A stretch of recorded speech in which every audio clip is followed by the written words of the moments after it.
Is it safe to buy a laptop online? Well guys, sagutin natin yan sa video na to kasi nag-order tayo sa online ng laptop. Dumating sa akin to guys ngayon. In-order ko to parang 3 days ago. Mabilis naman siya. Dumating din siya agad. Natin to, pero bago natin buksan, pakita ko sa inyo. Pag nag-order kayo ng laptop online, most of the time, pag magaling yung binila ninyo, maayos sila mag-pack. Ganito yung itsura niyan. Sobrang safe talaga. Feeling ko kahit ibalibag to, okay na okay yung loob nito eh. Di ba? Tapos buksan na natin to agad-agad.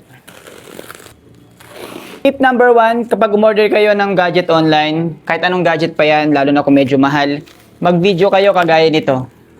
Kahit hindi nyo i-post, basta meron lang kayong katunayan na ina-unbox nyo yung product o yung parcel.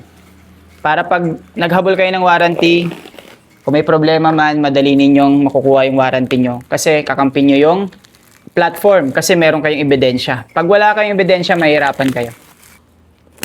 So bukod sa makapal na bubble wrap, meron din tayong karton. So nakakarton siya guys. Okay, so dito ma-access na natin laman. Yun. Guys, meron tayong libreng mouse from Raikou G707. Kasama tayong adapter or charger, USB Type-C. May kasama rin tong mousepad na free. Yan, may design ng Dota. At ito yung mismong unit, guys. Yun. So, nakalipak siya o nakabalot pa siya ng ganito. Inflated bubble wrap. Bukod sa nakabalot siya noon, nakabalot pa rin siya ng ganito. Dahan-dahan lang natin. Yun, hugot na natin.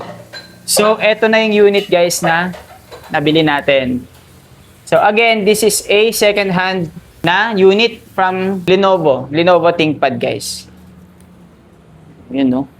At syempre guys, may sticker tayo dito, katunayan ng warranty. So, bawal natin ito buksan sa ngayon kasi may warranty pa siya. Based on specs, ito ay upgradable RAM up to 32GB.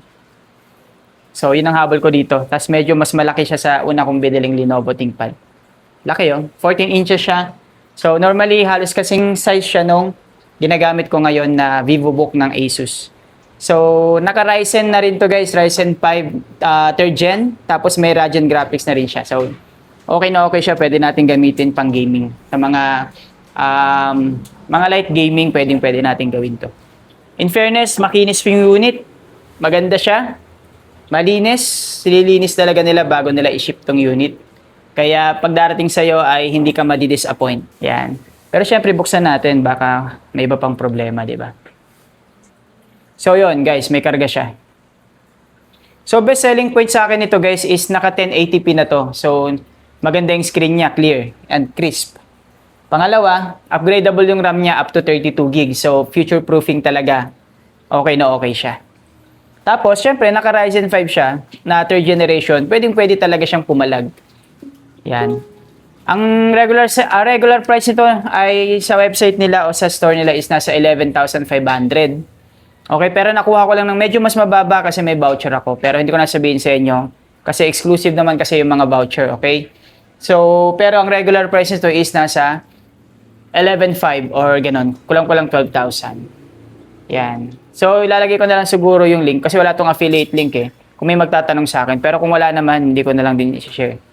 Okay, pero yun, ganda. Fairness guys, ang ganda ng screen niya. Mukhang original pa yung screen nito. Ito nga pala yung Lenovo ThinkPad E495 guys. E495. So, sa full specs, pwede nyo i-search yan sa Google. Isa lang yan, full specs naman yan. Maganda yung screen niya. Wow. Astig to. Ito na yung magiging personal laptop ko ngayon. Panggamit ko na rin sa re-repair, pag-reprogram, ganyan. Wala pa kasi akong budget sa mga mamahaling laptop. Kaya naghahanap ako ng budget-wise. Pero mapapakinabangan ko talaga ng panglaro, pang trabaho, pang edit, at saka pang entertainment na rin. Ito saktong-sakto. Astig. Ang sagot dun sa tanong natin, safe ba umorder online? Yes guys, safe naman po umorder online. As long na yung store ay may magandang reputation at saka hindi kayo magpapascam. So, mas maganda talaga kung order kayo online ay sa mga platform like Orange App, dito sa TikTok.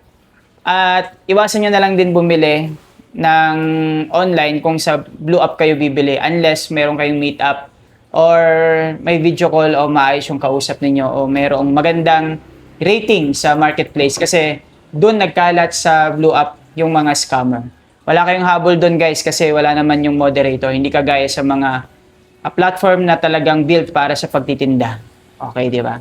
So yun guys, thanks for watching this video and don't forget to follow me para sa marami pang mga tech useful tips kagaya nito. And anyway, kung gusto niyo yung review ng laptop na to, kung nagbabalak din kayo, sabihin nyo lang, gagawan natin ng review soon. Thanks for watching and God bless.